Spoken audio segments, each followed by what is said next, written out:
Welcome back to the activation phase. This is Tim, and today we're looking into Age of Chivalry and every faction's playstyle. This is supposed to be a general overview and kind of help you out decide which faction's the right one for you and which one you want to start playing with. First up, we have the English. They're a very strong close range army. When you first look at their battle board, they have multiple abilities that mention arrows, and they feel like, or they seem like, a very good long range shooting army, but they're not. They're very good when they get their archers in close, and their archers can shoot and fight, because the archers they put down are warriors, and so their fighting ability is very good in addition to their ability to shoot. You can bring two versions of the English. You can either bring the English or the Welsh, and the English are generally on foot and the Welsh are mounted. The Welsh are very different to the English version of the board, and they might struggle a bit with all the abilities that the English really love. So the English battle board is definitely made to be played with the foot soldiers of the English. As I said, you want to bring those archers into close range, because then all your abilities work better and you can hit multiple close units and finish them off in melee. Otherwise, that's a problem. If you just take one or two warriors off of a unit, then that doesn't really matter in Saga.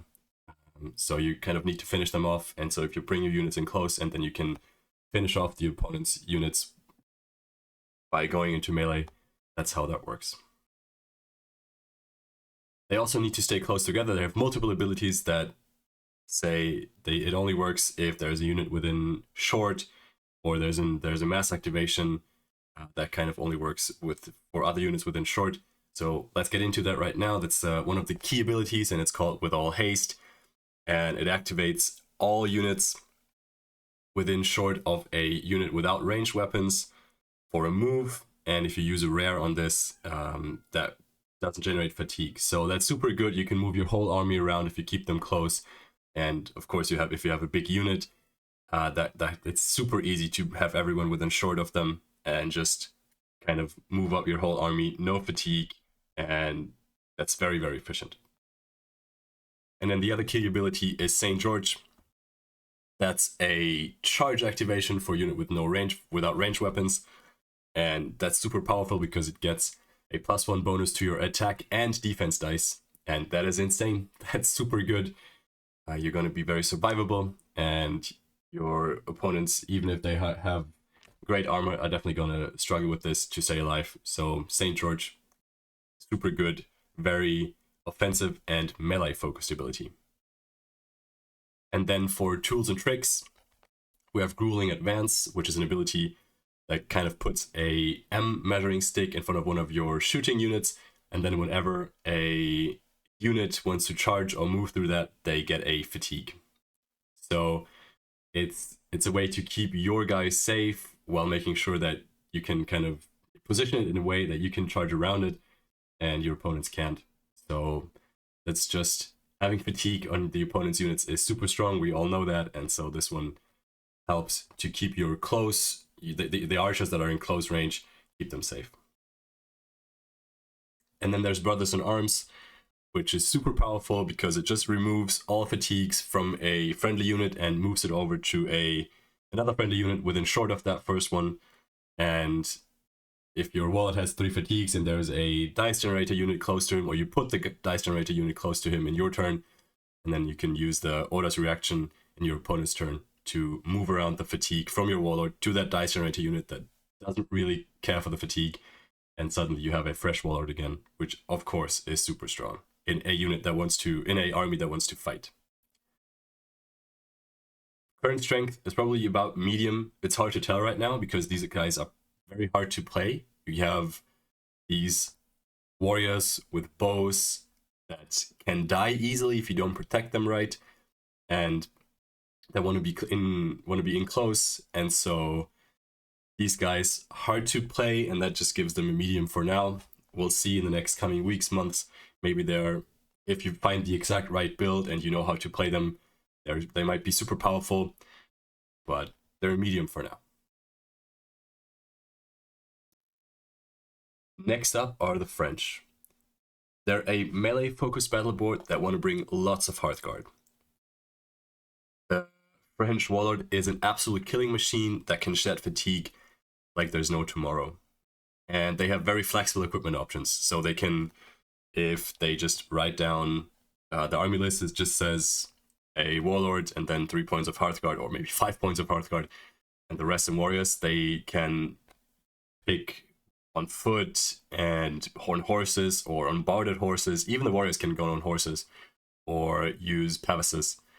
So that's very strong to pick your equipment options just to make sure that you can play the scenario right. The key abilities of the French are Flying Wedge, and this one just absolutely shows what the French want to do. It's an activation that activates 3 units for a charge, and each unit gets 3 bonus attack dice in the ensuing melee. So they charge 3 units all at once, basically, and everyone gets bonus attack dice, and that's super powerful. It unfortunately doesn't work with tiny Hearthguard units, so 2 Hearthguard will only get 2 dice, and 1 Warlord will only get 1 dice, but still, having 3 charges and 9 bonus attack dice is super strong and great value. And so this one just really shows that's what the French want to do and what they're good at. And then the other one's the one I mentioned before. It's Mon Dieu, Saint-Denis. It removes all your Warlord's fatigue and then activates them for a charge that doesn't generate fatigue. So he's gonna charge in, do a melee, get fatigued out. It doesn't really matter. You're gonna play Mon Dieu, Saint-Denis, and then he gets to charge again and without fatigue, so he gets there fresh, and that's just incredibly powerful and insane and really, really, really good. Next up for the tools and tricks, they have Knighthood, which also buffs up the Warlord because it just cancels, it's an order reaction, and it just cancels 1 automatic hit basically for the Warlord every single shooting and melee hit he's engaged in. So when he just has 1 automatic cancel, that's the right way to say it. So if your opponent has 3 hits coming through, which is a lot, of course, into armor 5, then just 1 of those will automatically be cancelled. And the same goes for shooting. And there's Prowess, which is just an orders ability for your mounted guys. That kind of gets your heroes and your Hearthguard an additional medium on the charge, so they can charge arch plus medium, so 18 inches in total, and that's just very far, and they can easily get into combat with especially Flying Wedge that activates 3 units at the same time. So that's super powerful and gets them in with no fatigue, which is of course very important if you want to be effective in melee. And so the French really push your guys to get into melee and to do damage there, because that's all they do, and that's what they're very, very good at. Their current strength, probably medium to strong, because I don't think there's no chivalry board that can match the French melee strength, and so they can deal with most of those with the other melee focused factions. And then there might be some shooting factions that can take out the French, because Hearthguard are just super nice to shoot at. If you take one out, that's already a lot of value, and so they might struggle. But right now, they're probably medium to strong. Very good faction. Next up are the Free Companies. They're a super tricky battle board that they seem like they always have an answer, and they can always do something that just feels like should not be possible. And they have a very good multi-activation and great equipment options, so they can do mounted, unmounted, Pegasus, bows and crossbows. They basically can do whatever you want to do with them. And so that's very good. The multi-activation is the first one of the key abilities. It's the Mob Violence, and it's just for a common activate up to 2 units to move or 2 units to charge. And that's great value for a common 2 units that could be levies, and you want to get your crossbows in range or just anything else. And then of course you can use this in a later stage of the game to get those 2 charges for a common, that's just great value and works super well. And then the other one is Renegades, and that's an ability that gets you, kind of replenishes your units that lost 1 or 2 figures. So if you put a rare on this and you take out 2 Hearthguard, then any one of your Hearthguard units that already lost 2 figures or more can get these 2 back.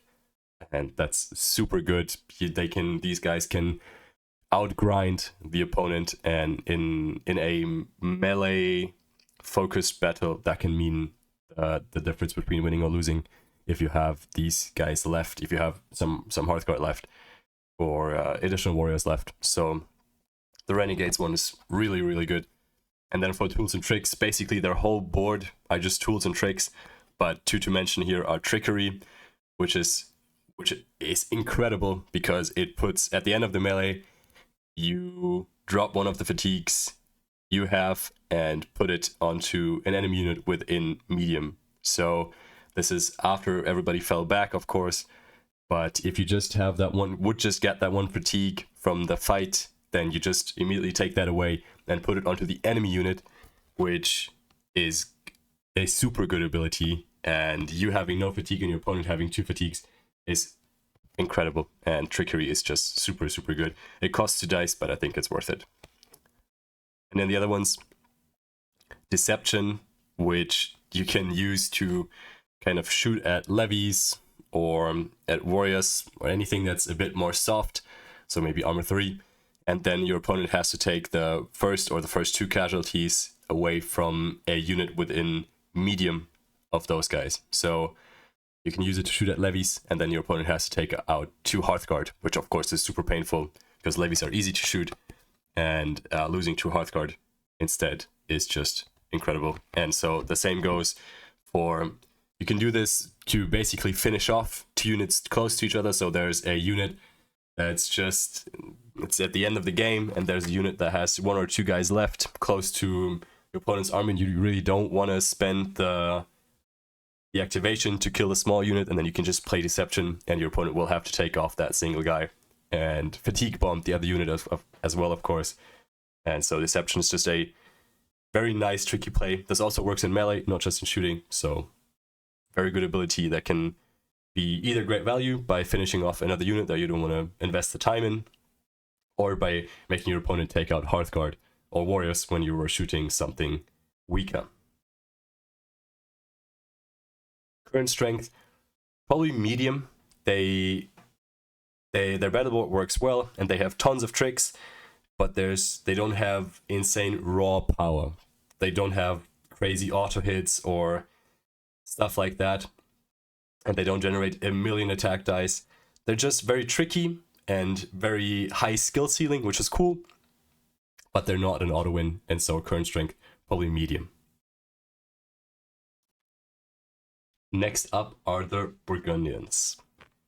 They're a mixed faction with good shooting and good melee. So they want to bring both a good amount of melee units, so maybe big blocks of warriors or 4 to 6 Hearthguard or something, and then also more than 1 shooting unit to make sure that all their shooting abilities work. They're one of the best offensive factions in the book, and we'll talk about why here in a second. And they have a super flexible playstyle because they can basically do everything.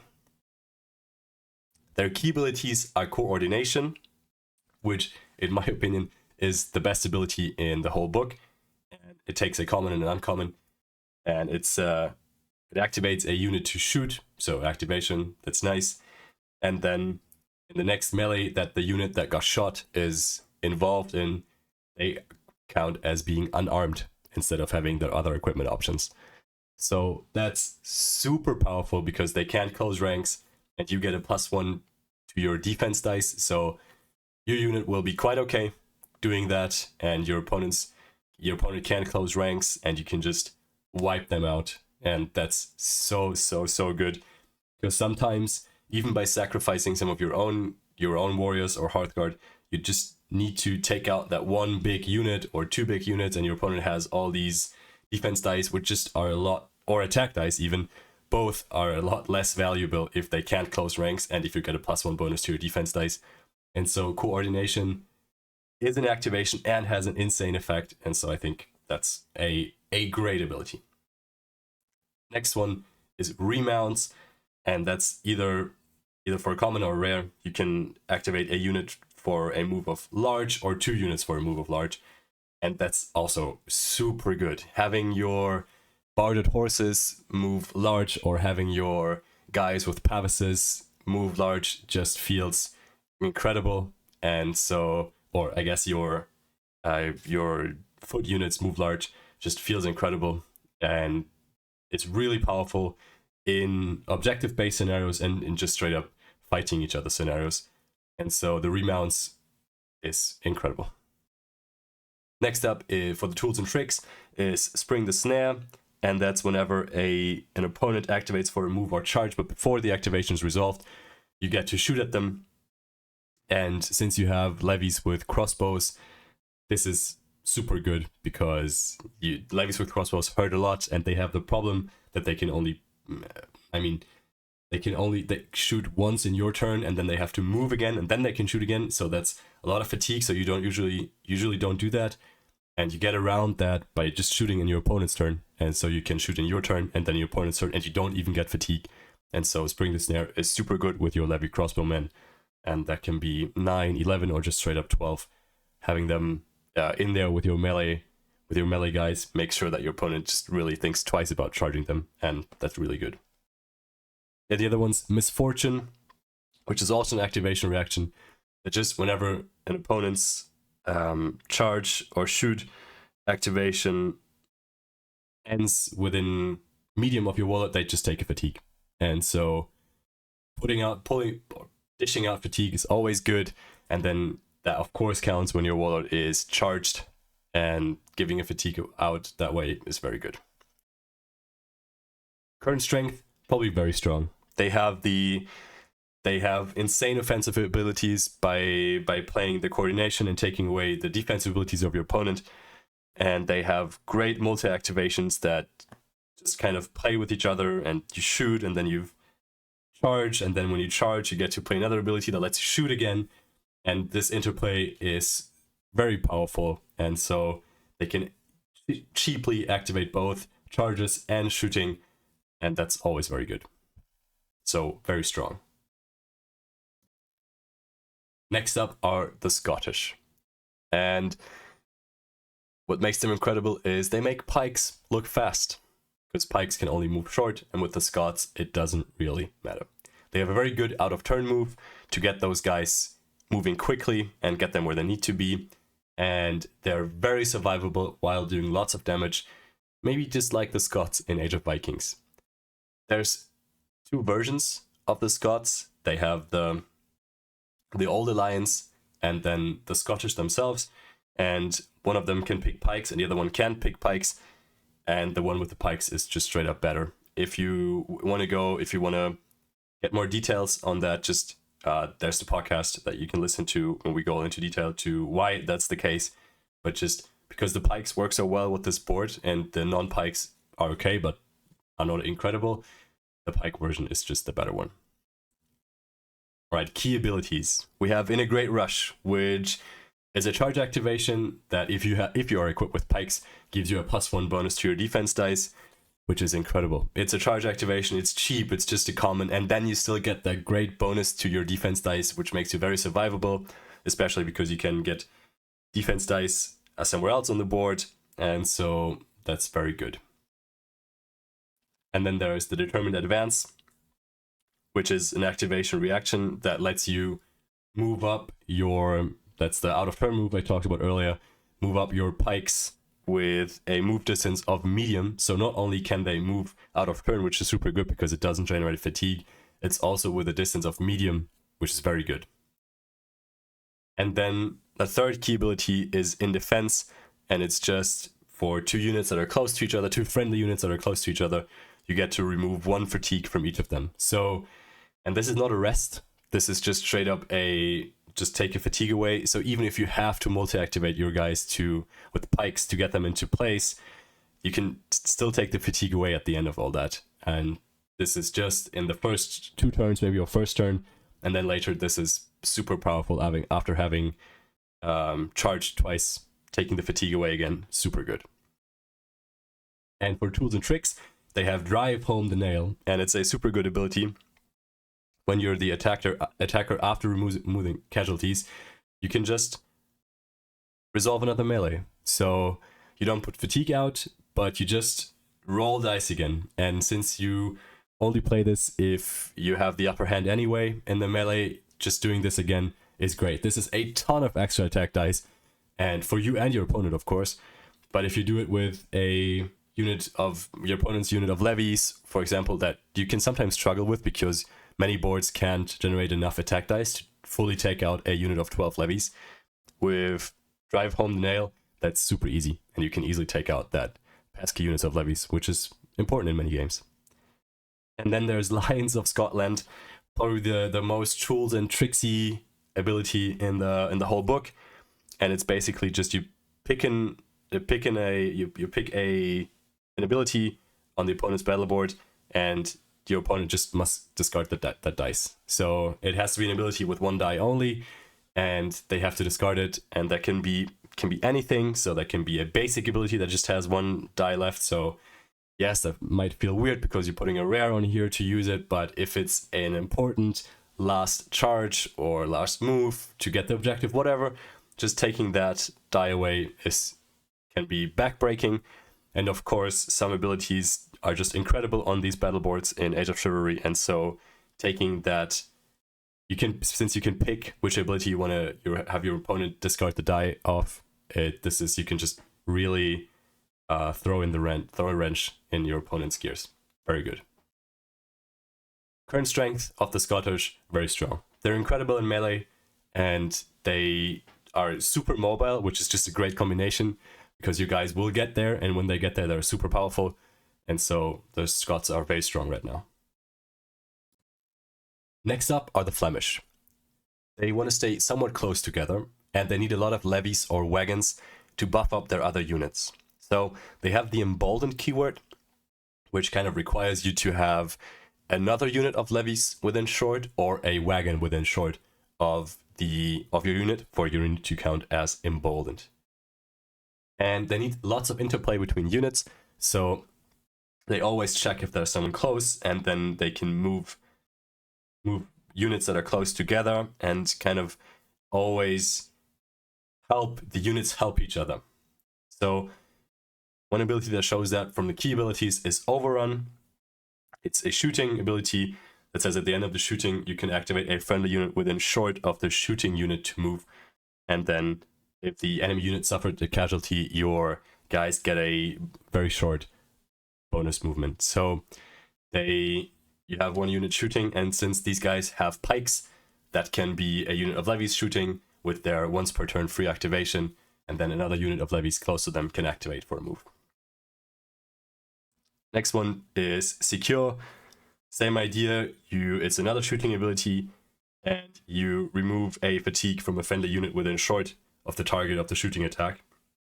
And since these guys have pikes, as I said before, that can often just be the unit itself. So they can charge, and then after that charge they have their free poke, and which will only generate 1 shot, but still a free poke if your opponent kind of used the max retreat.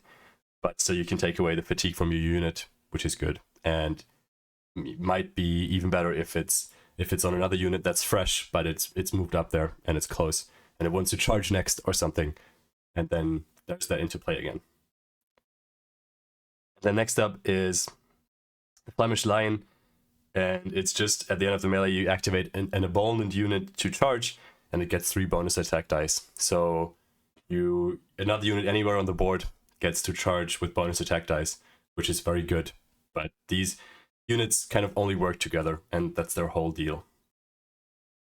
Tools and tricks, they have the Watchman Watch. So you can just take 2 of your emboldened units and give them resilience 2 until end of turn, and it's orders or orders reaction, so it makes them very tough. I mean, levies with pikes and resilience 2 are basically unkillable, and so even by the Burgundians, and so that's just absolute tanks, and the other one's provocation, where you can make, when your opponent's charging, you can make them charge a unit of levies instead of anything else that they wanted to charge if they can reach the levies. And so that gives your levies another purpose and makes them, the very tough guys, kind of suddenly start protecting the other units, which is important. Their current strength is probably low to medium. They don't have incredible raw strength, and their abilities often only work if they're emboldened, and that can be hard sometimes, because if you have 2 packs or 2 units close to each other that kind of embolden each other, then your opponent only has to take out one, and suddenly you basically your whole board doesn't work on them anymore, which is a big problem. And so that kind of puts them low medium, because it's just super easy to make mistakes with these guys and don't get the value the abilities want to provide by having your units not be emboldened, or just not anymore in the later games, and in the later stages of the game anyway. Next up are the Bretons. They basically have 15 advanced Saga abilities. So they have 2 versions of 5 abilities that call to check for Vigilant or Surprised, and that's basically your check whether your opponent has a single Saga die left anywhere on their battle board, and if they do, they're Vigilant, and if they don't, then they're Surprised. And since that basically can always change, and your opponent can always look at your board and see whether the Vigilant or Surprised version of the abilities is better, they can also play around with your abilities a bit by using their stuff early or using their stuff late in maybe the last charge of the turn or the first charge of the turn, because they want to dodge the Vigilant version or the Surprised version of your abilities. And they take a lot of brain power to play correctly, and take a lot of brain power to play correctly against, and so they can maybe make for longer games, and they're incredibly mobile. Their key abilities are Guile, and that's just a setup, a combo ability that makes your abilities, both versions of your abilities, trigger, basically. So it says, doesn't matter for the next ability whether you're Vigilant or Surprised, your opponent counts as being both. And so with these good abilities on here, having both abilities can be great value. And looking at Confusion, one of those abilities, that's if your opponent's Vigilant, you inflict 1 fatigue on up to 2 enemy units close that are just not taking part of the current melee. And the other version is if your opponent's Surprised, you gain 4 automatic hits. So having both trigger is obviously insane value. 2 fatigues and 4 automatic hits can be backbreaking, and so that's why Guile is here, so you can have both versions of your abilities trigger. And then there's Overwhelm, which is makes them incredibly mobile, because it is an activation, and if you put a rare on here, if your opponent's Vigilant, then you get to activate 3 of your units for a move, and if your opponent is Surprised, these activations don't generate fatigue and get a bonus of short. And so playing Guile with this and a rare is just 3 activations with a bonus of short with no fatigue. That's incredibly mobile, and just can get you everywhere you want to be. For their tools and tricks, they have Hound them to charge in your opponent's turn. So that's just a melee ability, and when your opponent is Surprised, at the end of the melee, you get to activate a friendly unit for a charge with no fatigue, and that of course works in your opponent's turn and your own turn, and charging with no fatigue is great. And this one also a good one to play with Guile, because taking a fatigue off and then charging with no fatigue is just very good. Next up is the Rout of Arrows. You get to activate a unit to shoot, and at the end of the shoot, if they take at least 1 casualty, they need to run away, basically, and get as close to their table edge as possible, just with a move of short.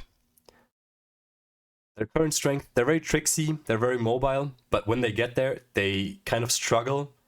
Other than the Guile and Confusion ability, that's just incredible value.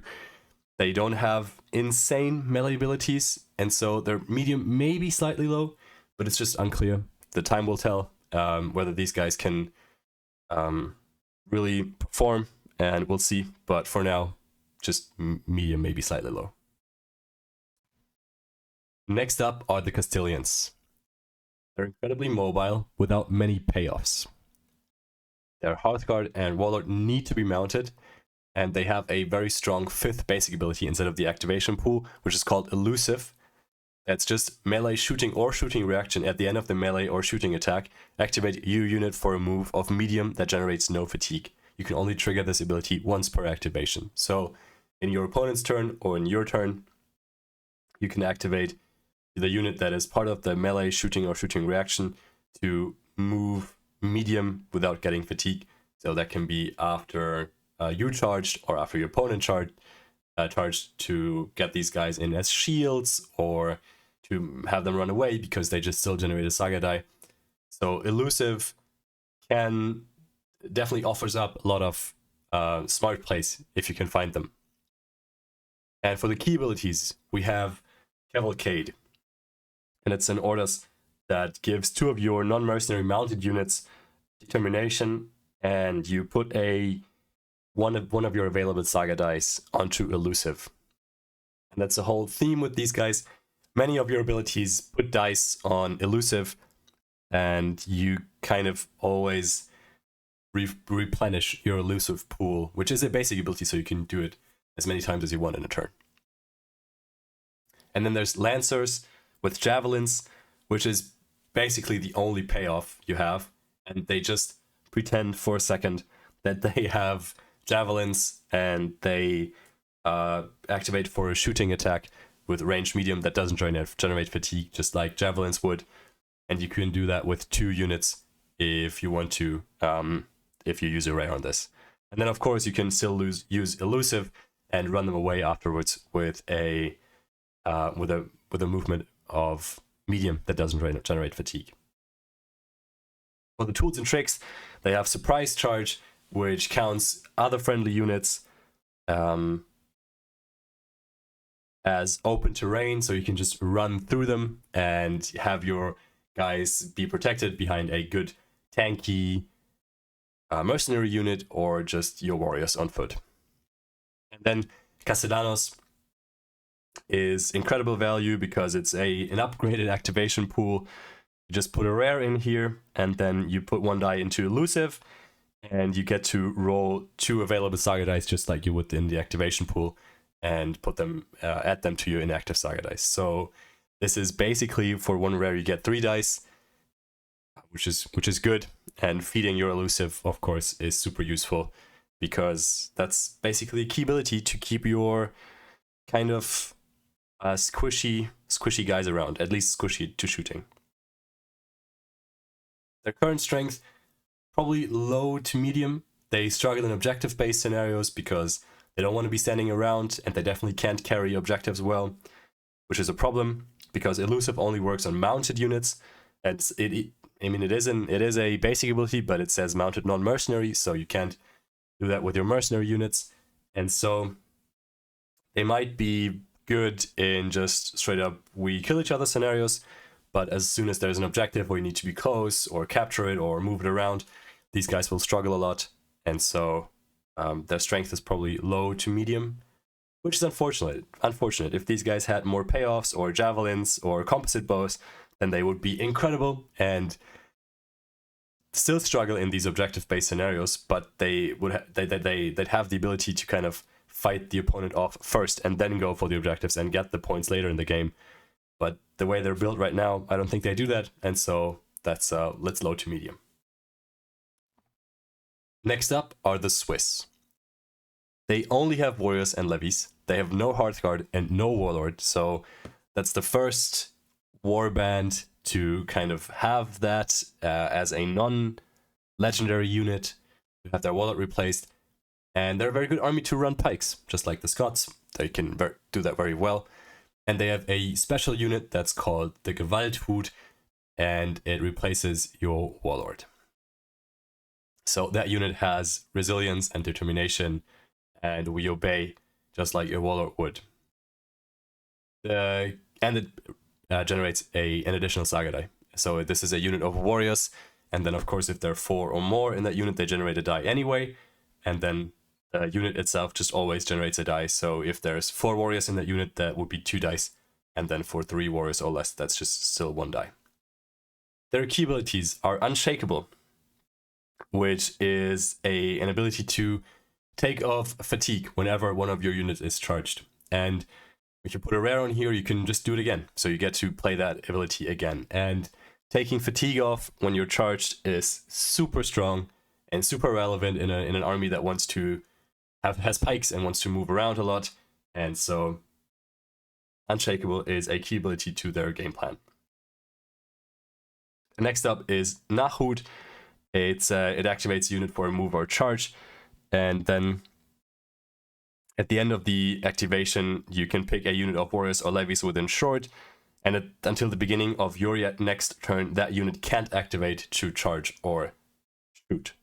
So you get in somewhere, and then suddenly your opponent's big 12-man warrior unit just cannot do anything and is blocked from kind of participating in the game until the start of your next turn.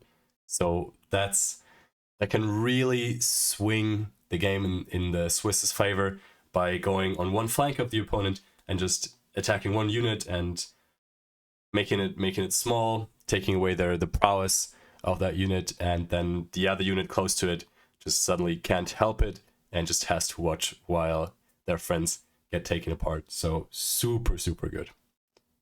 Tools and tricks. They have the Oath of Covenant. So that's they can replenish their Gewalthut, so they're kind of quote-unquote warlord, by removing up to 2 figures from units that are non-mercenary, so that can be levies or warriors that are close to the Gewalthut, and then these figures get added back to your Gewalthut to make them fresh again. And then Obstinate brings a lot of defense dice that you can easily spread out, because it just adds dice to your combat bonus. And if you do it with a rare, it basically adds 6 dice to your combat bonus. And if you use this and you kind of almost empty out your board in your turn and have the Unshakable left, for example, as a great activation reaction, and then Obstinate as a good way to interact with shooting armies, you will be super defensible, even though you were just empty. So that's very strong. Current strength, they're so very different than any other army there is in Saga. So maybe low, maybe medium, maybe strong, probably medium, but we'll see. They're hard to play. They're very different to everything else. And so kind of hard to tell right now. I think the Nahud makes them, being not having that ability on the board makes them a lot stronger. And then the other ones are also good. But having no warlord is also kind of challenging. Yes, it can't be sniped, but you're still missing out on a single unit that can do stuff. So we'll see. I think they're probably medium. Next up, we have the Germans. They are playing a fatigue-based game. So these guys can put out 3 to 4 fatigue per turn on the opponent. And they really, really want to bring a cannon to make that 4th fatigue per turn happen. They have incredible fatigue payoffs, and having your opponent's units exhausted is super good anyway, but having payoffs on your battle board for it just makes it worth it again, and so that's what these guys really need to be doing.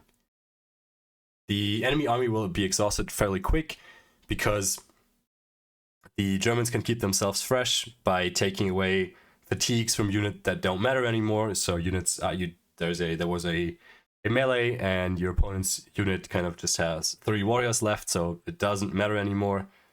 And you just take away from a fatigue from that unit that was in the melee, and you get to take away 3 fatigues from one fatigue each from 3 of your units. And so trading 1 irrelevant fatigue for 3 very relevant fatigues in your army it's super, super good. So key abilities are Rallying Cry. That's exactly what I just explained. Taking 1 fatigue away from just a small unit for 3 fatigues from your units. Incredible. Keeps you guys going. And then we have For the Ward, which is a great multi-activation. So you can activate up to 4 units, or as many units as you want, but each unit within large of your warlord needs to activate for a different type of activation. So rest, charge, shoot, or move. So that's up to 4. And then if at the end of all that, an enemy unit gets a fatigue if it is within medium of your warlord. For tools and tricks, they have Retreat, which is insane. It just says the melee ends immediately and your unit must withdraw, or your unit needs to go back. It's super good because if you have that on your battle board and your opponent is charging you, they always have to think, if they play their one super good ability, you will use this.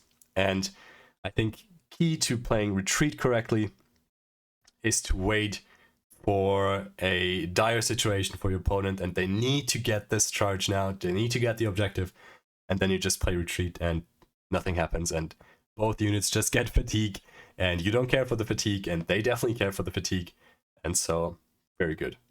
And then Righteous Knights, you take a rare on here again, you take a fatigue away from your opponent, yes, I mean kind of helps them out, but also 8 attack dice, 8 of their attack dice, and so that is a good trait.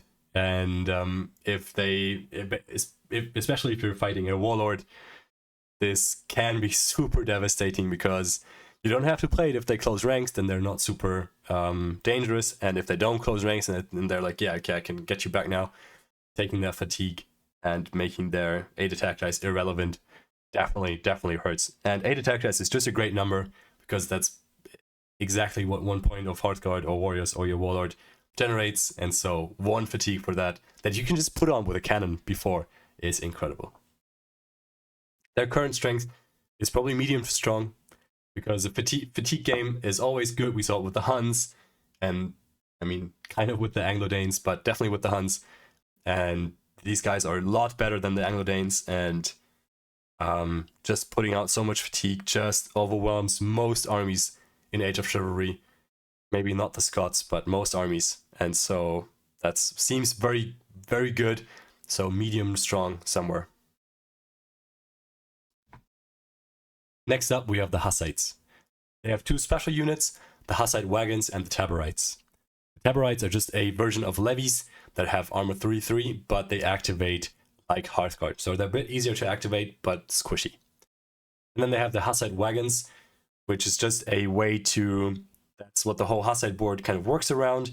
You sometimes pick a wagon and then a friendly unit within, or just a wagon and then all friendly units within to hand out buffs. And so the Hussites are kind of like these castles that move around with the army and gives out buffs. And these wagons can be huge. They're the biggest version that they can be. Is 180 millimeters, so that's 18 centimeters, which is very big, and you can have incredibly long chargers with these guys, and we'll see why here in a second.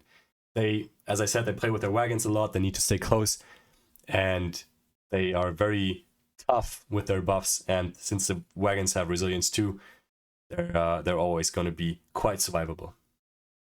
Their key abilities, maybe one of the best charge abilities in the game, is Sortie, and it activates a foot unit within short of a wagon for a charge, and then you measure the charge distance from any point on the wagon.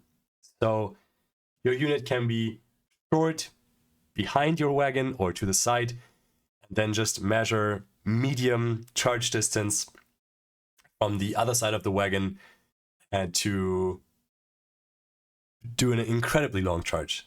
And medium is 6 inches or 15 centimeters, and then you basically have short, and the wagon base can be 18 centimeters, so a bit longer than medium, and then medium as a charge distance, so that can be an insanely long charge, so you can keep your guys safe, and then they charge in from somewhere that was not expected, so that's very good. And then we have Convoy, which is a great multi-activation For a common, that's 2 units. To activate to move one of those units needs to be a wagon. Or for a rare, that's, you can just basically do that again. So that's 4 activations for a move with 2 wagons included. So that's very good. For tools and tricks, we have circled wagons. So that's just like the levies with Flemish. Your opponent, if they can, need to shoot or charge the wagon if they can. And then there's Wagenburg, which is another Order's reaction, and it just ups all non-mercenary units within very short of a wagon that don't have ranged weapons, ups their armor by 1. So if you put a unit of warriors in front of your wagon, for example, then suddenly these guys will have armor 5, or Hearthguard will have armor 6, which is super tough. And then Burning Faith just removes the fatigue from a friendly non-mercenary unit, just to keep your wagons fresh. Keeping your charging units fresh is good, easy value. Current strength, probably low, because they rely on their wagons that don't really do a whole lot on their own, and the buffs they hand out are okay, and of course they have the incredible charge, but that's basically the only interesting trick they have. And if you just kind of ignore the wagons, they don't really do anything on their own, just taking out the units next to them. The buffs that they hand out aren't that great that you're like, okay, I have to take out the wagon first. So positioning your guys in a way that you can charge without targeting or getting in range of the wagon is not that hard if you know all the tricks that the Hussites can offer. And so I think it's quite easy to play around it because the wagons are so huge. And so with all that, I think their current strength is probably low. Right, the last faction of the book, the Condotierri. They have an additional resource, and it's called discipline tokens. They need to gain discipline tokens every turn, since they lose them at the start of their orders phase. And the first of each type of activation earns a discipline token. So rest, shoot, charge, or move. And they count as being disciplined, so that's their whole army, when they have 3 discipline tokens at any given point. They have 5 different army compositions with 1 special rule each, some stronger, some weaker. So it's 5 different cities or Italian cities that you can play with this board, and every city has a special rule and different army composition. And there's some that work very well with the board and some that just don't.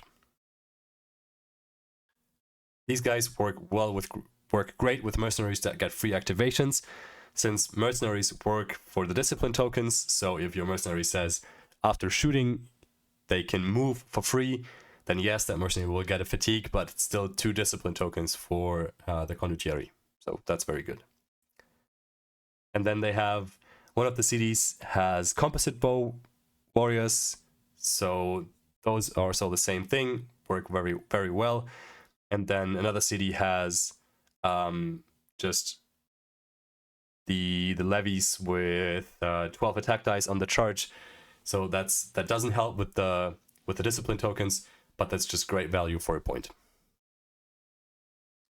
For the key abilities, we have the Gorsechi tactics, and it's an activation that activates a mounted unit for a charge, and the enemy unit suffers a fatigue before the start of the melee. So if they have 2 fatigues already, then suddenly they're exhausted. So that's very good, and putting a fatigue in at that point is super good.